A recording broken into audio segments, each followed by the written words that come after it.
In these uncertain economic times, you've got to do whatever you can to save money. One of our biggest expenses can be our cars, especially when unexpected repair bills hit. Not anymore. If you own a vehicle with less than 130,000 miles, is less than 12 years old, has a warranty about to expire, or even no warranty at all, you could stop paying for car repairs. Roadside assistance, towing, and rental coverage are all included. Don't wait for the next repair. Make one free call right now to see if you qualify. If your vehicle is less than 12 years old, has less than 130,000 miles, even if it's out of warranty, paying for car repairs can become a thing of the past. Call us right now and get your car protected before your next repair bill hits. Get protection and no more repair bills. Call 800-696-1030. Again, 800-696-1030. That's 800-696-1030. 800-696-1030.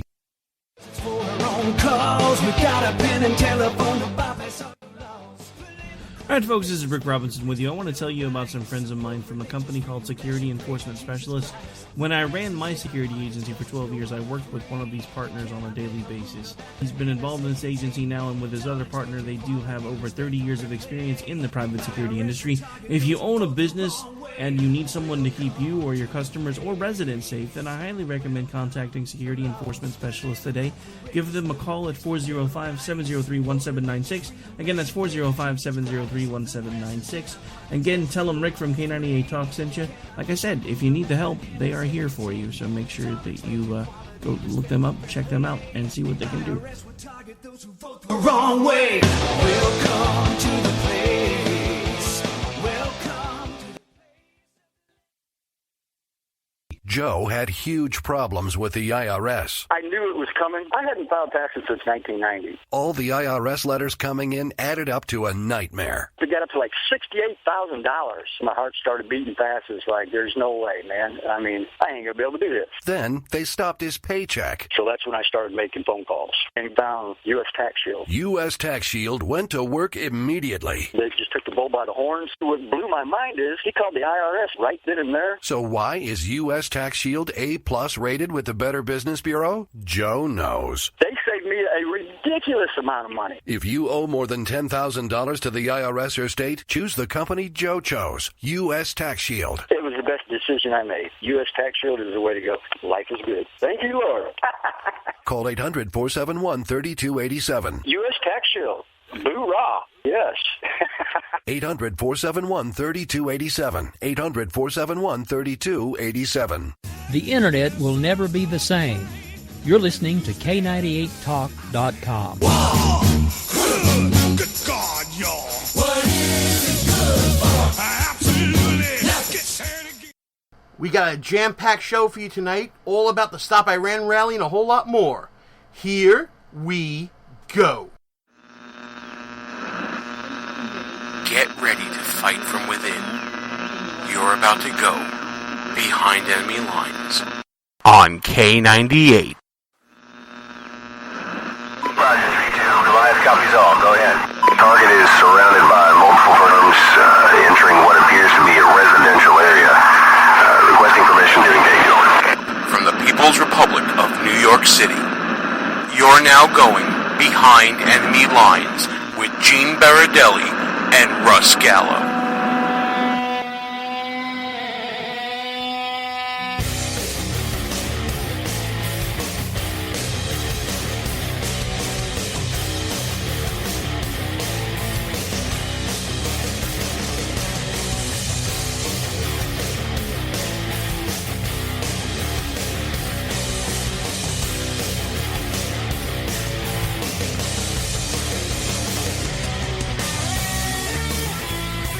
And you are now back behind enemy lines. Hey there, how you doing, everybody? Gene Baradelli here. On the line with me right now, sitting in for the great Russ Gallo, is the great Amanda Cohut. How you doing, Amanda?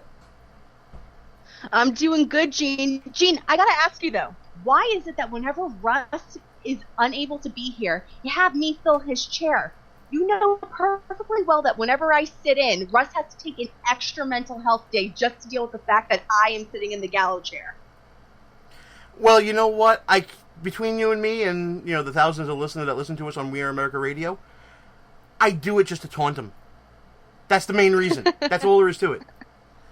So listen, we got so you can win Buffoon of the Week. Well, I don't know about all that. I called you on that. It's true. I never win Buffoon of the Week when Russ is around. And that's why we're playing tonight later on in the show. But right now, I just want to let everybody know we got a great show going on. And before I talk about the show, I want to dispel the rumors. I was not in jail with Kim Davis. And that's not why we were on last week. Last week, the show blew up. We had a little bit of a technical malfunction. Not a little bit of a malfunction. A lot of a malfunction. And a couple of $100 later, we got the show back on air. So I'm glad you can hang out with us tonight. And just for hanging out with us and making sure that you're sticking by us and all that, we got a great show. We're talking about the Stop Iran rally that happened earlier in the week here. Because I don't know whether you're listening to us live on We Are America Radio, the #1 political talk station on Live365.com, and now in the top 100 overall stations on Live365, which is an amazing accomplishment. Kudos to War on that. Or on our many different affiliates, or on WNJC 1360 AM, Philadelphia's Renaissance station. So, let's get into a little bit of politics, and we'll see if we can get going here. Amanda, let me ask you something. Do you think that this Stop Iran rally is going to do anything to change any vote in D.C.? I want the hack perspective on the rally today. Absolutely not. What you have to understand is that this is all a whip game right now, and it's a matter of gathering votes. What we're really seeing is just a matter of activists rallying up the base and just trying to solidify that core group of voters. And that's what you're really seeing there. I kind of agree with you. I think the votes are set. I think the fix is in.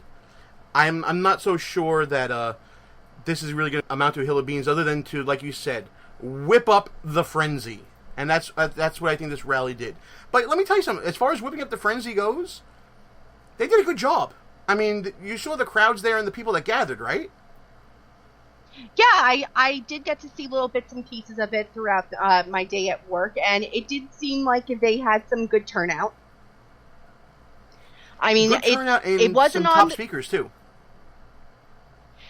True, but I will say that I was in D.C. when the organic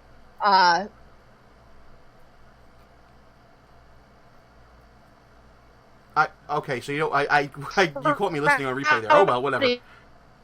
Well, you're breaking up. Hang on. You're breaking up a little bit, so we're just going to slow down here. Go ahead. I was in D.C. years ago when grassroots voters were crowding the Capitol over Obamacare, and while we did see good response with the Iran rally, I don't think it quite had the impact that the grassroots did in the past when you're thinking about comparable rallies. Well, listen, let's not kid ourselves here. This was a pure campaign rally. Let's put it out there right now. This was not a Tea Party rally. This was a Donald Trump, Ted Cruz rally. Agree or disagree? Absolutely agree. So the mission is different than the rallies that you saw back in 2010, 2011. The mission here was to whip up the votes, get the share of the percentage in the polls going into the next debate, and to kind of skew the discussion in the favor of those who put on the rally, being Ted Cruz and Donald Trump. And it looks like that under the guise of a political rally, they were able to score some pretty decent political points. I mean, Sarah Palin was there, and I think the guys from Duck Dynasty was there. I mean, it got a lot of attention today. It was the news story of the day.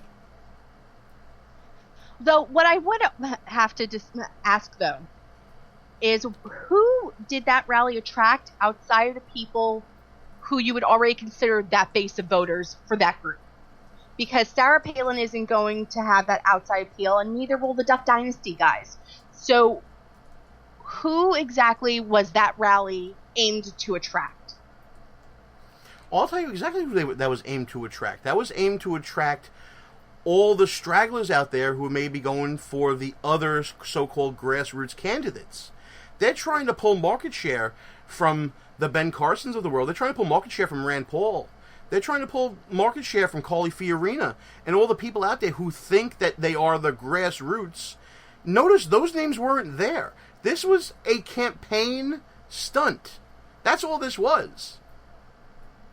Well, it's funny that you say that, Gene, because you mentioned that Ted Cruz was there.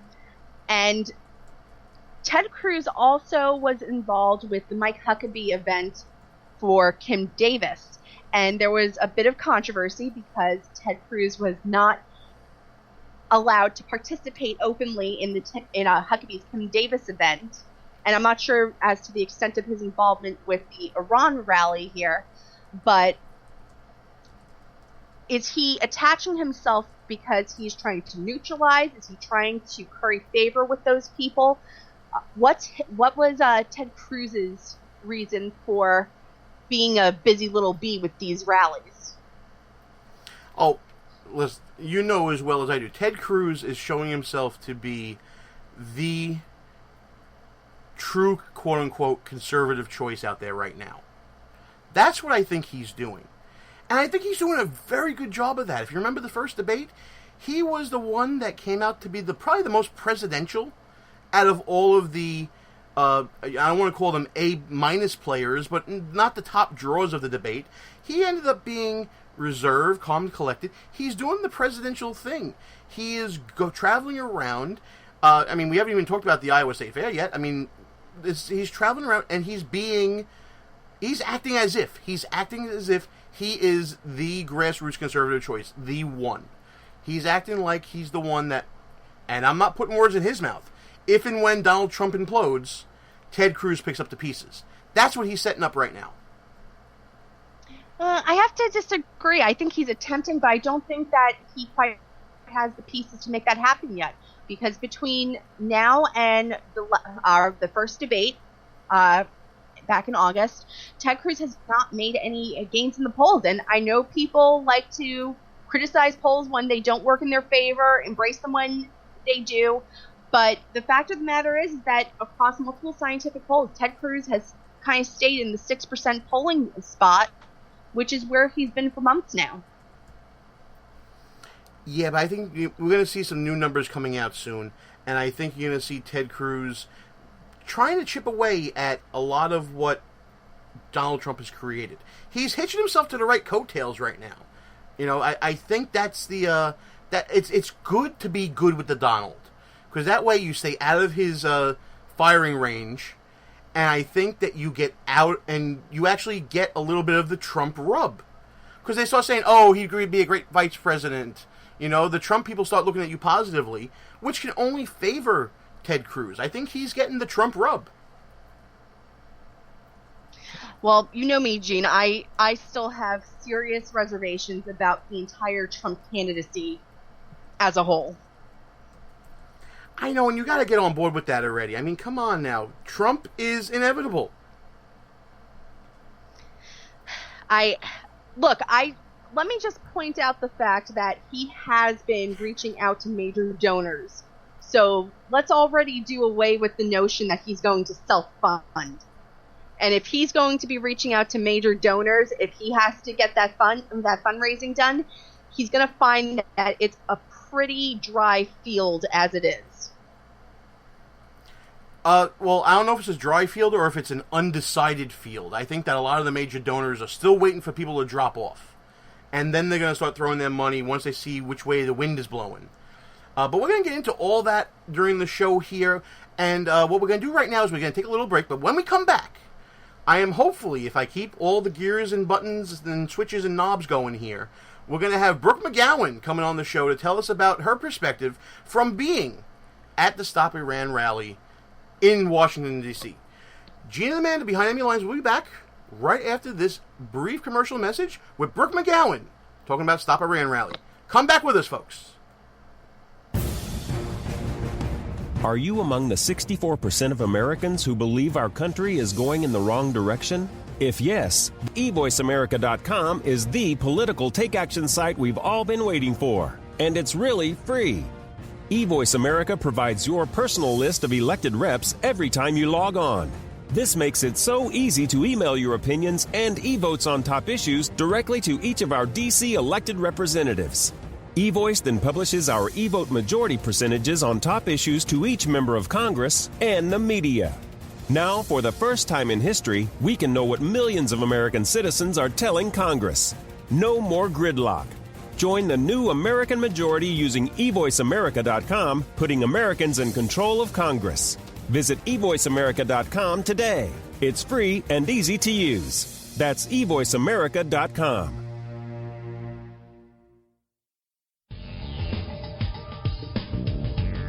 Hey everybody, Gene Baradelli here, and for those of you who know me, who have met me at a conference around the country, or have just even seen my photo online, you know I'm not the most fit guy in the world. In fact, exercise and I are not good friends at all. But I'm starting to do it more, and I'm starting to eat right, and I'm going to start taking Diabetics from Green Turtle Bay Vitamin Company. Diabetics is the first FDA-authorized multivitamin supplement for diabetics and for those like me who are predisposed to diabetes and have difficulty absorbing nutrients. Diabetics contains ingredients not included in multivitamin formulas for the general public and is unique for people like me who have diabetes running in their family. So I'm going to start eating right, I'm going to start taking Diabetics, I'm going to start exercising more, and I'm going to take you on this journey with me. That's Diabetics with a K, one of the many great supplements from Green Turtle Bay Vitamin Company. For more information, check out www.energywave.com. Behind Enemy Lines. Back on the air. Hello, this is Brooke. Hey, Brooke, it's Gene Baradelli and Amanda Cohut here behind Enemy Lines. How are you? Oh, it's wonderful to talk to you, Gene. How are you doing? I'm doing great. I got Amanda Cohut on the line with me as well. We're going to be talking about, right now, on air. By the way, folks, we have on with us Brooke McGowan, who is, for those of you who don't know, besides being a dear, personal, longtime friend of mine, is the executive director of Concerned Christians for America. She was there on the ground at the Stop Iran rally in Washington, D.C. Brooke, first of all, you were there outside the Capitol with Donald Trump, with Ted Cruz. I think I saw Sarah Palin there. I think I saw Phil Robertson from Duck Dynasty there, a whole host of others. Set the stage for us. Tell us about what it was like to be there at that rally. You know, today was electric, I got to say. There were probably, at the height of the day, at the most of the congregants there for the rally, I bet we were sitting at about 10,000 or more. They did filter off a little bit at about the 3 o'clock hour, but certainly it was high, it was electric, it was awesome. There also is a little bit of solemnity. We had to be a little solemn because of what this is about. Obviously, we were happy to be together because we're rallying for one cause. We're standing unified for America. We care about our future and the future of Israel, and we're fighting this Iran nuclear deal. But it's also a solemn day in that we're certainly concerned and gravely concerned about the direction this is going. And the speeches spoke to that. Certainly Ted Cruz spoke a lot about that, about the blood on the hands of both the Democrats as well as the Republican leadership today.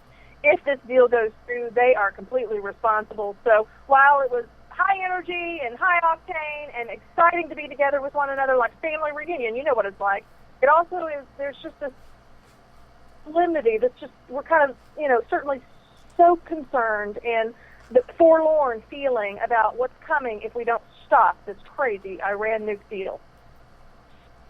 Well, let's talk about this for now. Is the sense from everybody that because of this deal, that the United States has changed their policy as far as negotiating what we feel are nations that are sponsors of terrorists? Are we now, because of this deal, negotiating and sleeping with the enemy? Are we negotiating with terrorists? You know, absolutely, Gene. You hit the nail on the head. Not only have we watched and witnessed that Obama is willing to negotiate with terrorists, this particular deal goes a step further. And I would submit that this deal is not just a negotiation with a state-sponsored terrorist group, but also a surrender to that this capitulation to that terrorist group. You know, in a negotiation deal, it's give and take. Here's what I want. Here's what you want. We're going to give and take. We're going to come to a compromise. But in this deal, the United States gets nothing, and Iran is getting everything they're asking for. Gene, we're not even talking about the 4 hostages left behind and still handing over $160 billion and the ability to proliferate uranium. What in the world, on what planet are we on? Oh, I totally agree with you. I got one more question. I know Amanda Kohut is dying to talk about the politics and the optics of all this stuff. But just one last thing, because we have to pay attention to the substance of the deal. And the substance that we're seeing, and these are supporters of the deal saying this, is that, you know, as it stands right now, Iran could have a nuclear weapon in somewhere around 2 to 3 months. But I'm trying to understand, I don't see anything in this deal that stops Iran from getting it. It's like we're putting a moratorium on them almost, and they're still going to be able to get that after that moratorium is over within that same 2 or 3 months. Does this stop them from getting the bomb at all? No, there is a moratorium like you're talking about. It has something to do with about 8 years in there. But let me mention this. The IAEA side deal to many of, you know, there's the deal, and then there's all these side deals that haven't been revealed. Now, this is what Ted Cruz said today. There is such concerns about what's in the side deals because we see it. And he said today, and I need to look into it. I haven't had any long analysis. It's been a very busy day. But the fact that these side deals haven't been revealed and that Obama is not treating this like a treaty, which is what it is, it's an international treaty, that we could, if Boehner and McConnell got behind it, a 60-day waiting period, as well as getting on those side deals to be revealed. Otherwise, in the way that he's pushing it through right now, when they take it to a vote this week, that's actually breaking federal law. So what we need to do, and why people were excited today about this news, is that we can put the pressure on leadership to say, put this on pause. You know, Reagan no deal that is a bad deal. So if leadership will not show that they are willing to at least put this on pause and take a look at it from another angle, look into the fact that maybe this is violating federal statutes. Is Obama producing something that's an illegal treaty right in front of our own Congress? If that's the case, we need to push back on that. It's a scary situation. We've got to look at the situation very seriously, and we need to call our reps and tell them to put the pressure on Republican leadership. Look, Gene, we took over the House in 2010. We took over the Senate in 2014, but we're still behaving like we're under the leadership of Harry Reid. Now, this is ridiculous. Amanda, go ahead. You got some questions? By the way, Brooke, I couldn't agree with you more about our leadership.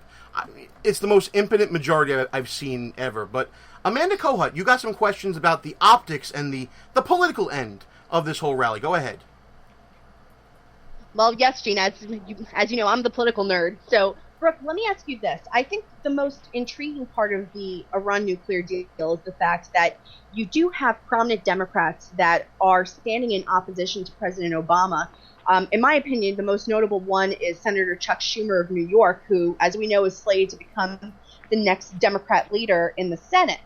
So when you know that you have a whole group of Democrats that are ready to stand in opposition to their party leader on this bill, and then we look to this rally, why were Ted Cruz and Donald Trump the only 2016 candidates there? Mm-mm. Isn't that shocking? I was surprised by that. I'm pleased that they did this together, but it was a shocking optic, like you say. I mean, Mike Huckabee was in Kentucky yesterday. Why couldn't he be in D.C. today? Why wasn't Rick Santorum? Why weren't other conservative and concerned Christians standing against this deal when they know that the Bible talks about he who curses Israel will be cursed, and this is nothing but a curse on Israel and a curse on America? It's a great question, Amanda. It's very upsetting to see that only Donald Trump and Ted Cruz care about it. I mean, that's really what I saw today. I saw Ted Cruz and heard Donald Trump, and I heard their concern, and they absolutely care. That's why they stood there together today. This was not about joining forces. I had other radio talk show hosts asking me, are they getting on the same ticket, whatever. Nobody cares about any of that today. Today we're concerned about this Iran deal, and it is perplexing and really maddening and shocking that was the only two presidential candidates on the stage. You're absolutely right. Well, I actually see Mona Salama. Yeah.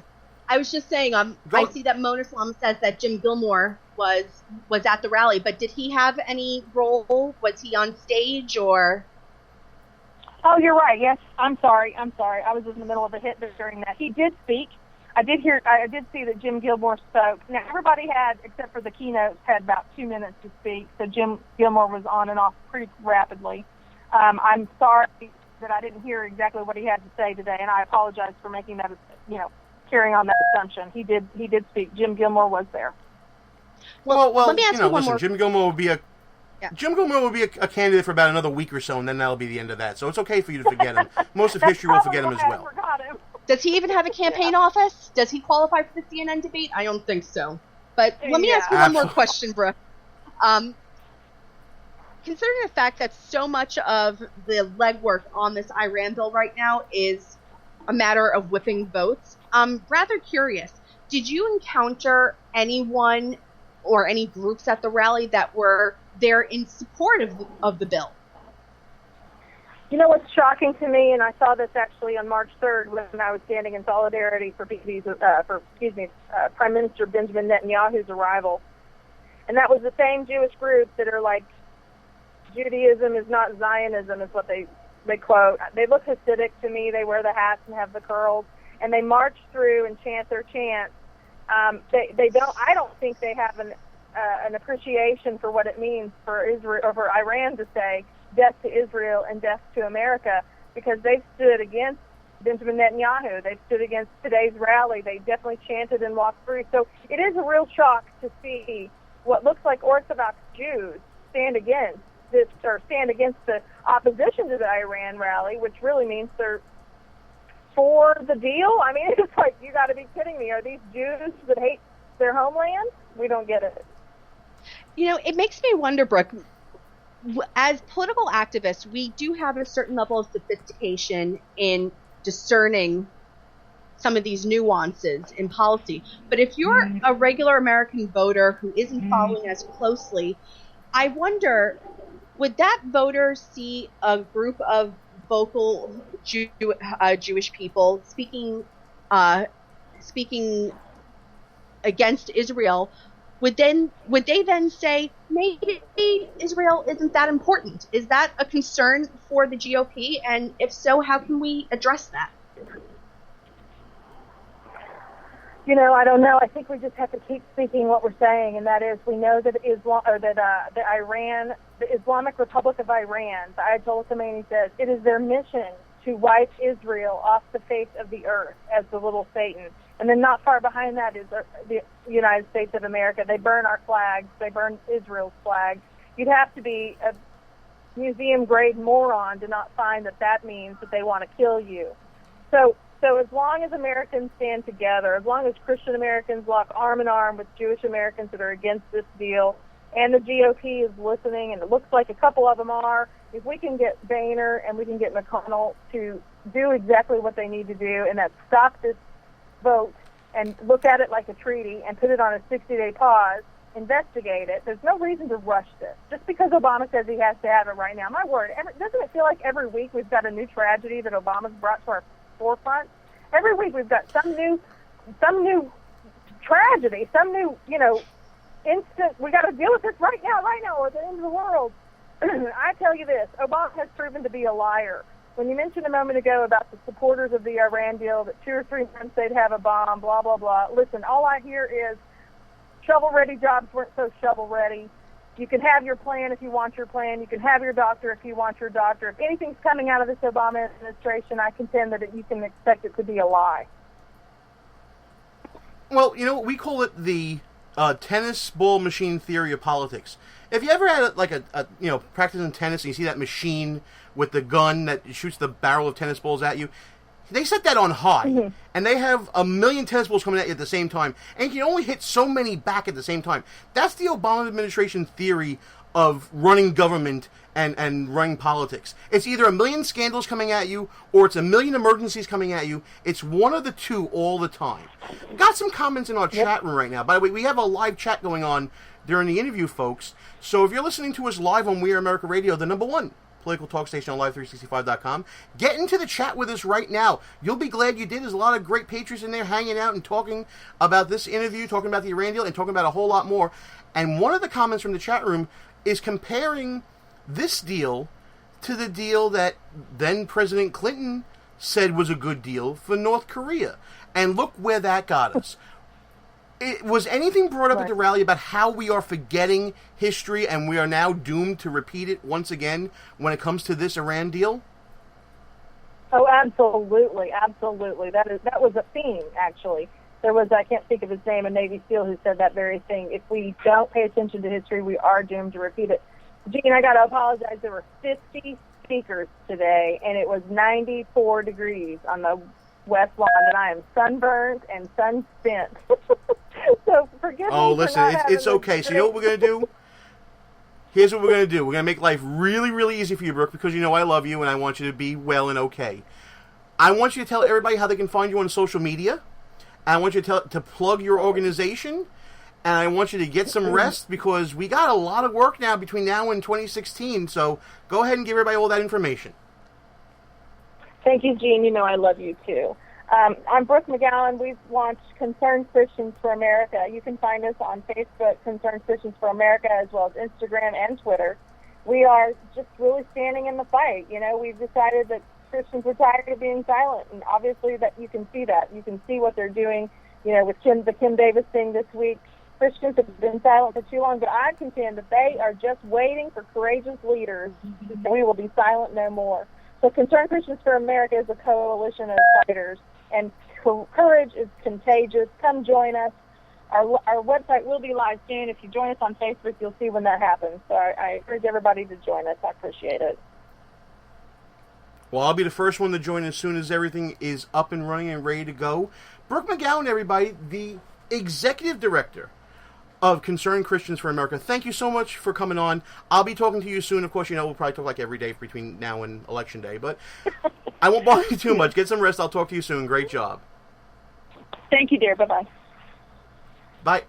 All right, and that was Brooke McGowan, the executive director of Concerned Christians for America. When we come back, folks, we're going to bring Mona Salama onto the show, our resident Politichick and Behind Enemy Lines contributor.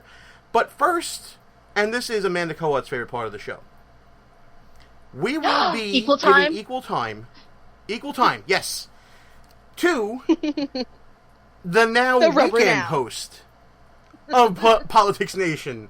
He got demoted. So sorry, not sorry, Reverend Al. But we still give you equal time here during a weekday in prime time on We Are America Radio. Gene and Amanda Behind Enemy Lines will be back with Mona Salama right after this word, oh my lord, from the Reverend Al Sharpton. The show will be right back. But first, a word from Al Sharpton. Good evening, Rev.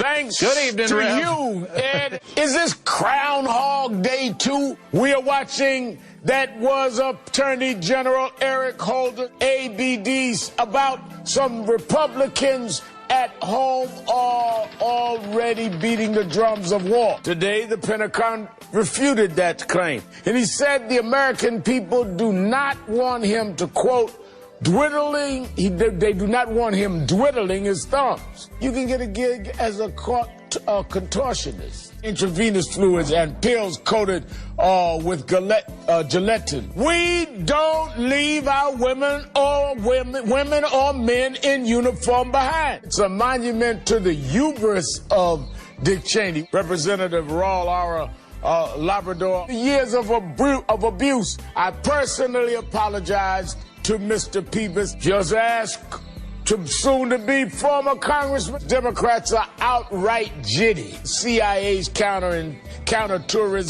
counterterrorism center. Veteran Affairs Secretary Shinseki. Why do I always mess up his name? Shinseki. I love my critics. I have fun with that. Politics Nation with the Reverend Al Sharpton starts right now. Good evening, Rev.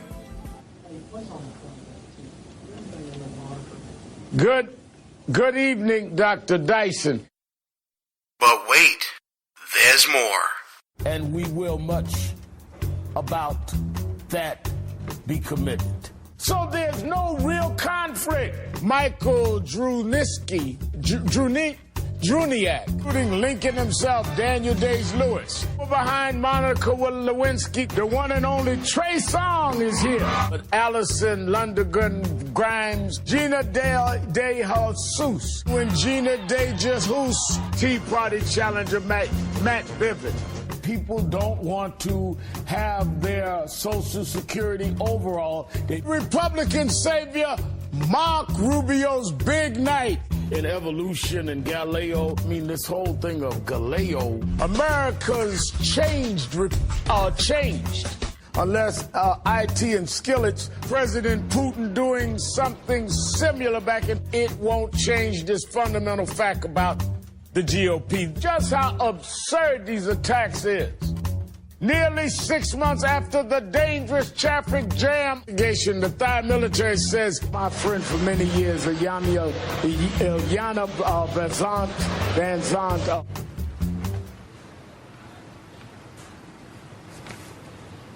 nothing there. And all we can get is an internet show? Let's get back to it. Gene and Amanda, back behind enemy lines, and on the line with us right now to give us a second perspective from the Stop Iran rally, our good friend, Politichick, behind enemy lines contributor, Miss Mona Salama. Mona, thanks for coming on with us on such a late night. Are you on the bus back home? Yes. You sound thrilled to be on it, too. Oh, boy. Very. So listen, you were in the chat room with us earlier, and you Amanda mentioned something that we got something wrong when talking about this rally and the reasons for it. I said that earlier tonight. You had mentioned that I heard that, we were but saying I'm saying, something what wrong was it about the again? Because rally. I can't tell. Can you hear me? We can hear you just fine.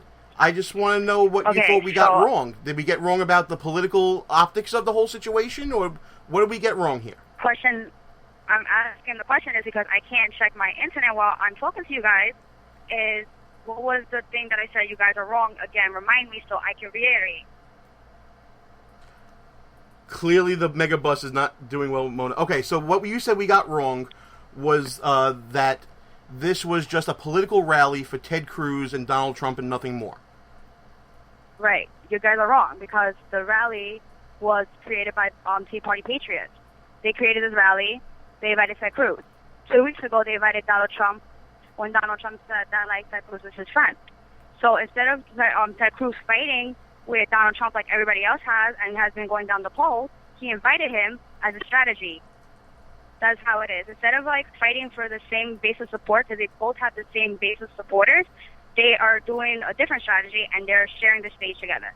And Ted Cruz said during the rally, the reason why I invited Donald Trump is because when anywhere Donald Trump goes, there's a team of supporters, and there's a flock of media. So knowing that Donald Trump was going to be there, every mainstream media in the planet will be there just to report this event. So it became a big event just because Donald Trump made an appearance. Okay, but you would agree though that this rally is going to have some political implications for the election. I mean, the fact that Ted Cruz and Donald Trump were front and center does give them the news cycle for today, right? Well, yeah, it gave them the news cycle, but that doesn't mean that this was just a campaign thing because the Tea Party Patriots invited all the other candidates. This wasn't an individual rally like what Mike Huckabee had yesterday, and then when he's yeah, Ted Cruz can come, but he can't share the spotlight with me. And when Ted Cruz tried to go next to him, his staff had to push him away. So it's not him hogging the stage. All the candidates were invited, and I just think the only one that took the invitation was Gilmore. The others didn't want to go near Donald Trump, or they didn't think it was a rally that this was going to be something that they're going to get attention from. Mona, let me ask you something. I didn't know that the rally was organized by the Tea Party Patriots. So while you were talking, I just did a quick Google just to see how the media outlets covered the rally. And in just going through CNN, The Guardian, which is a British paper, and a couple of other places, I didn't really see any mention of the Tea Party Patriots. So I'm wondering, do you think that the other candidates didn't attend because of they didn't want a connection to the Tea Party Patriots? They didn't want to be connected to Donald Trump, or was it maybe a bit of both? I think, like I said earlier, there's no way if you're going to attend a rally and Donald Trump is there, you're ever going to get the spotlight. Like, you know, Brooke just said that she totally, didn't even hear that Jim Gilmore was spoke. Like, she totally forgot. And to be honest with you, because we're, you know, in a scorching heat of, 90-something, we're sweating bullets, capturing, you know, Sarah Palin, capturing Cruz, and capturing Donald Trump, that none of us really paid attention to Gilmore, even though, he's, 0%. You know, so a lot of candidates felt like, you know, what's the point of us attending a rally that is only going to be about Trump and Cruz? And you know what? Let's give credit where credit's due to Mona and to Brooke and to everybody else that was covering this event. I know that I couldn't do it in that scorching heat. Yeah, you would have died. On the West Lawn. Oh, I would have been... Let's put it this way. My shirt would have been soaking through. You would not want to have been standing next to, you know, me after standing in the sun for a couple of hours like that. My goodness. It would have been crazy. Well, Mona, can you tell us... I don't mind the heat. Go ahead. No, I was going to say, I don't mind the heat, but, all these reporters were, crazy sweating bullets. I don't know how many layers of clothes they wore, but they were, sweating bullets. Well, we got a comment in the chat room that says that Louis Gohmert's shirt was about 10 pounds heavier when he got off the stage than when he got on it because he was sweating so much. Can you give us some other names of people who spoke at the rally? Louis Gohmert was there. I saw Nigel Innes. I saw Tea Party Express. Who else did I see? Michelle Bachmann. She spoke. Who else can I remember off the top of my head? It's been a long day. I heard Sarah Palin was there, right? Yes, Sarah Palin, yes. Sarah Palin was there. And who else was there? It was about 50 guests were there. I know, Mona. Our new friend from the ACU was there. Matt Schnepp was there, so he also spoke. And he had a big check of the $50 billion. It was funny. Mona, speaking of Sarah Palin, she's another one that I didn't really see a lot of coverage on. I mean, this is on the CNN Politics coverage of the event. They said, this is one sentence. It says, other speakers for Wednesday's rally included a who's who's roster of conservative icons, talk show hosts Mark Levin and Glenn Beck, former vice presidential candidate Sarah Palin, and Duck Dynasty star Phil Robertson.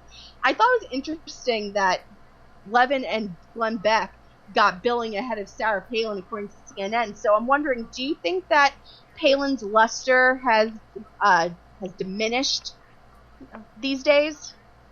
Well, one, you're reading CNN, so they're never going to report anything correct. And two, Sarah Palin was invited, I think on Monday night, Sarah Palin was added on. She was a late addition? I'm sorry, I didn't catch it. She was added on Monday. Okay, so fairly late in the game then.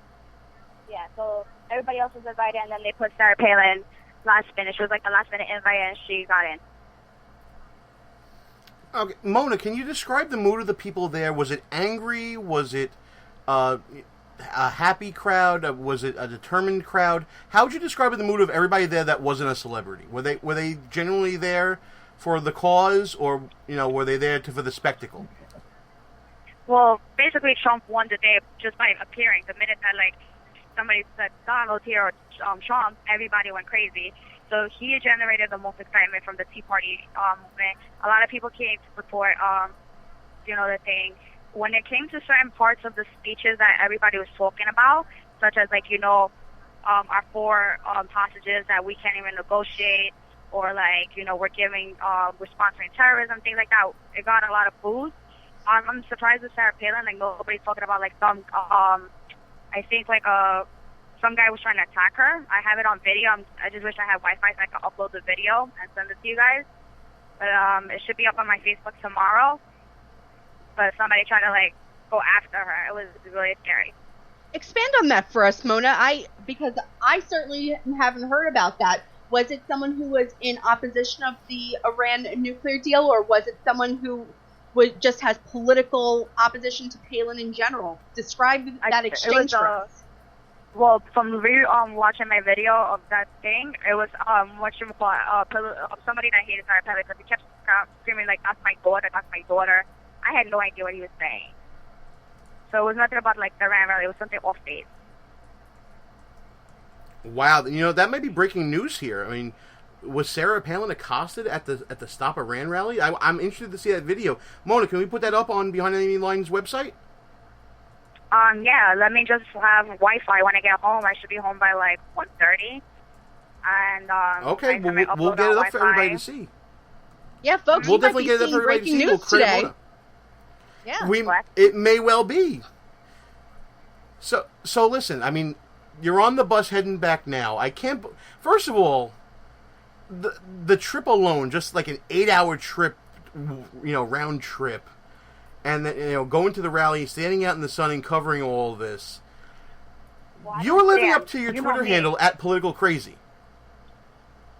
Well, I didn't stand. You know me. I always find a way to get what I want, and I sat down the whole time. On my way to DC, yes. I fell asleep because I took the early morning bus, and I'm not like a normal person. I don't wake up early in the morning. I actually go to sleep early in the morning. And right now, I'm just like trying to work without Wi-Fi. Right, and now as you're processing all this, what do you think is going to be the morning news takeaway of the rally? Are they going to try to make this to be just another angry Tea Party rally, or are they actually going to take this seriously, and are people going to take it to be like a real issue that is going to really be one of the primary issues as we head into 2016, the safety of our national security? Well, I don't know if you guys know about today, like the House was voting on the bill, and they postponed it. So, like, tomorrow on Friday is going to be a big thing about it because I think the Republicans are trying to revolt the secret side agreement, and they're trying to say it goes against the law. So there's going to be a lot of conflict with the House talking about that. Oh, well, there you go. So we'll see what happens, during the week here. Amanda, I'm going to let you get the last question. Then we got to let Mona go. No, it's okay. You can keep me. What was I saying? And then next week is the debate, and then the Senate comes back on Thursday, and they have to vote on that. So supposedly there's 42 Democrats that are supporting it, so they have the votes that won't get the filibuster or won't veto it. So we should see what happens within the next week. It's going to be an interesting end of the week, and then we have the debate coming up as well. Next Wednesday. Right. Yes, and we're up against it. I don't even know what we're going to do with the show that week. I got to figure that out. But Mona, did any candidate, either Trump or Cruz, do anything that would be a game changer that will shift the polls in any way going into the last reporting period here? Well, I don't know. I don't know if there's any more polls coming out from now until I don't know, till tomorrow. I don't know if there's another poll coming out, but CNN is about to calculate it, and they're about to release, the top 10. And they're changing the rules now because of, that big controversy with Carly Fiorina, saying that that's not right, that, how you're calculating polls from before the first debate. And, after the first debate, that changed the momentum for a lot of people, like Carly, Rubio, and Cruz, who they gained traction in the polls. And even Carson, Carson is going head-to-head with Trump. And, I think there's reports right now, Carson might take the gloves off and go after Trump. So a lot of people's momentum has changed since the first debate, so you can't use poll numbers from before the first debate to calculate the second debate. So Carly won that battle, so we'll just see who's going to be the top 10 within, next week. All right, it sounds good. Of course, we're going to be checking in with Mona all throughout the election 2016 cycle. She's going to be traveling all over, sometimes with us, sometimes without us, like you're seeing. And Mona will be giving us some of the inside dirt, as you've been hearing. I mean, Mona's been getting stuff that the mainstream media is not getting, folks. And we're so happy that she's bringing it here behind enemy lines. Mona, in the last minute we have in the interview, tell everybody how they can find your Facebook, how they can find your Twitter, and all the articles that you write. You're a juggernaut. You're absolutely everywhere. Go ahead. Yeah, you can find all my work at Politics. You can find me at Political Crazy at Twitter and Mona Salam on Facebook. Absolutely fantastic stuff. Get home safe. Are you in New Jersey at least? I mean, have you made it to Jersey yet? I have no idea. I know I should be in New York by 11:35 at that. All right. Well, safe travels, and let us know when you get home. Thanks again. Take care. Mona Salama from Politichicks, giving us some inside dirt, Amanda, on what happened behind, the things that you don't get to hear about at the Stop Iran rally. Listen, you know more than anyone else that I am a creature of the Beltway, and if it doesn't show up on my tip sheets, I generally don't know these things happen. I did not know, and keep in mind, I'm in D.C. I am just a few miles away from the Hill. I didn't know the rally was this big, and I didn't know that there was a disruption with Governor Palin. I have to say, I really appreciate what we've discussed tonight with Brooke and Mona, because this has been educational for me. Well, there you have it. Some of our people in the chat room are saying that there was someone who was heckling and then security swooped in, that there's a story on the Hill. The Hill always scoops us. Ooh, the Hill. But they have something up there, and let's see what Mona comes up with. Maybe there was something before that video or after that video where there may have been something else going on. We'll be sure to show it to you guys at www.BehindEnemyLinesRadio.us. And while we got you on the internets, check us out on Facebook and on the Twitters at BEL_radio. And, of course, check out the place where this show started from. That's the Brooklyn Young Republicans. We were all Brooklyn Young Republicans at one point in our lives, and they're at www.brooklynYRS.com. Amanda Kohut, at Amanda Kohut, that's K-O as in knockout, H-U-T, who's joining us tonight. Of course, for those of you who don't know, Amanda's a registered lobbyist. Go Kohack. The reason why we call her Kohack, because she's a registered lobbyist in D.C., living the dream that many of us as teenagers thought we were going to be living. She's actually doing it. And we're happy to have her dream of that as fill a in. Teenager. There you go, and that shows how sad of a life we all have. But anyways, so right now, it is time for a little bit of Buffoon of the Week.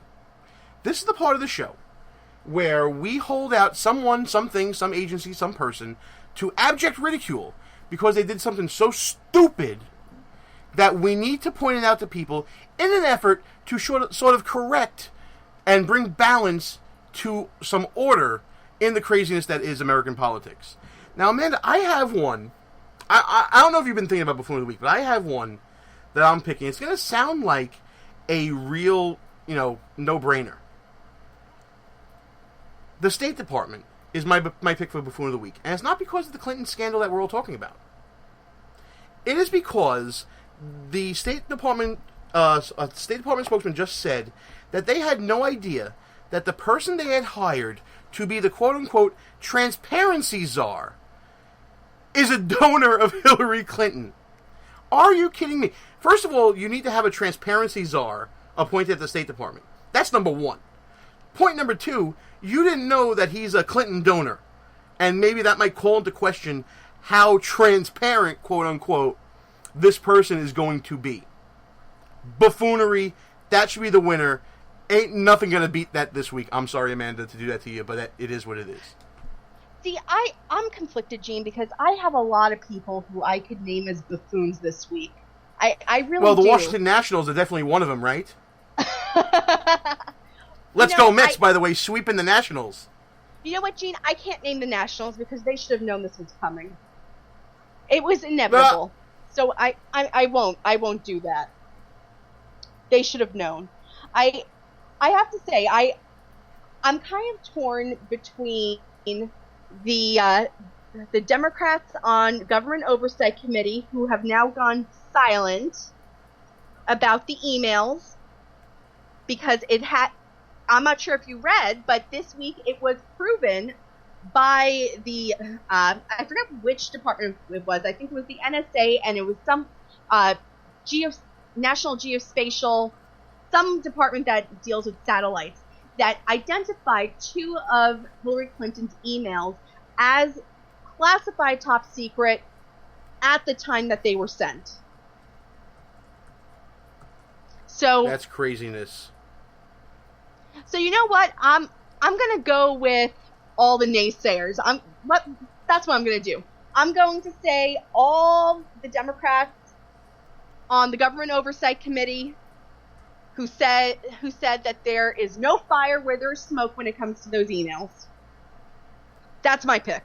All All right, so Democrats on the Government Oversight Committee or the State Department. 2 institutional buffoons for your voting pleasure. We're going to open up voting right after the show. Who you got, America? Let us know, and next week we'll let you know who won Buffoon of the Week. Time for some final thoughts here, Amanda. I'm going to give it to you since you're our guest on the show tonight. Thank you so much for doing this, by the way, and thank you again for helping me annoy Russell by actually doing this. So give us your final thought, and then we're going to take it home. Well, Gene, I want to talk tonight about heroes. People grow up... Oh, God, we're talking about Russell. People grow up waiting for that hero to come. And sometimes you have a lifetime worth of disappointment.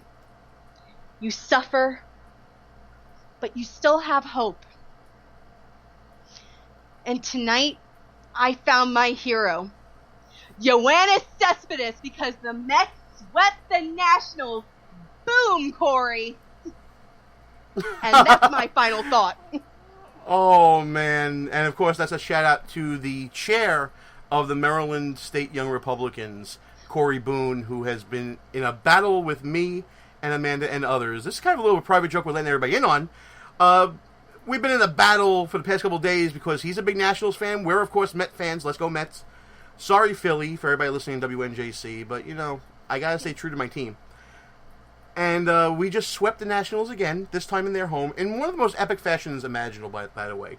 They're talking about the loss where the Mets came back from 6, being one of the most disappointing losses in the history of Washington, D.C. sports. That's a lot of history, folks. They have the Redskins. History of baseball. Come on. Oh, there you go. The Nationals were 99.2% assured to win the Tuesday night game. The Mets only You had just like quoting stats. I am a stats girl. A 0.8% chance, and we took it. We never say die. We don't quit. Let me put it this way. Not only are we behind enemy lines being Republicans in the People's Republic of New York, but some of us are not Yankee fans and are actually Met fans, so we're behind enemy lines in double fashion, especially when it comes to the majority of New Yorkers loving the Yankees as well, who are going to make the playoffs as well, it looks like. Gene, I'm a Mets fan in Washington, D.C. Not only am I behind enemy lines, I get to troll them all day, every day. Oh, that's beautiful. Well, and after this little bit of fun, I want to thank Rick McGowan for coming on the show and Mona Salam for coming on the show, talking about the Stop Iran rally. I hope you guys learned something. I know that Amanda and I did. Amanda, thanks for coming on with us. Folks, tune in next week, because for now, we are out of here. Our position has been compromised. It's time to roll out. Report for debriefing at www.behindenemylinesradio.us and look for regular communications via Facebook and Twitter at BEL_radio. You are the resistance. Behind Enemy Lines. Part of the Conservative Commandos Radio Network. A Rock Radio production. Copyright 2015. Back in 7 days. Out. The leader in talk radio on the internet, right here on K98Talk.com.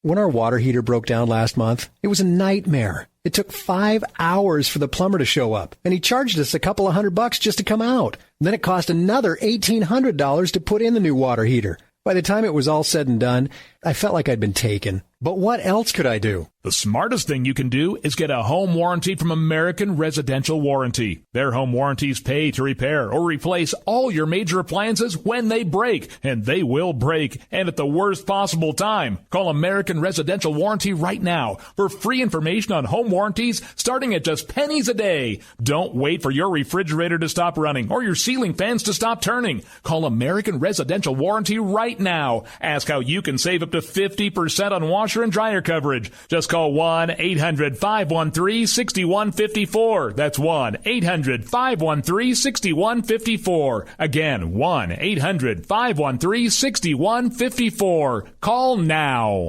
Hey folks, Slickery Trigger here. I'd like to take a minute to tell you about Rebel Road Tactical. As a defensive pistol instructor, I've had the opportunity to observe many different holster designs and configurations. And one thing is clear. Many of my students won't carry a pistol. Or worse, they'll carry one without a holster at all. Holster designers aren't making holsters for normal people. It seems that most holsters are either an expensive piece of gear designed for Rambo or a piece that doesn't fit or function the way real people need it to fit and function. So, like any good Texan, I decided to learn to form Kydex and design one myself, one that would fit the needs of average people. The result is the Rebel Road Tactical CRT Modular. The CRT stands for Carry, Range, and Training. Its thin and lightweight curved design minimizes printing and is adjustable to fit just right for superior comfort and function.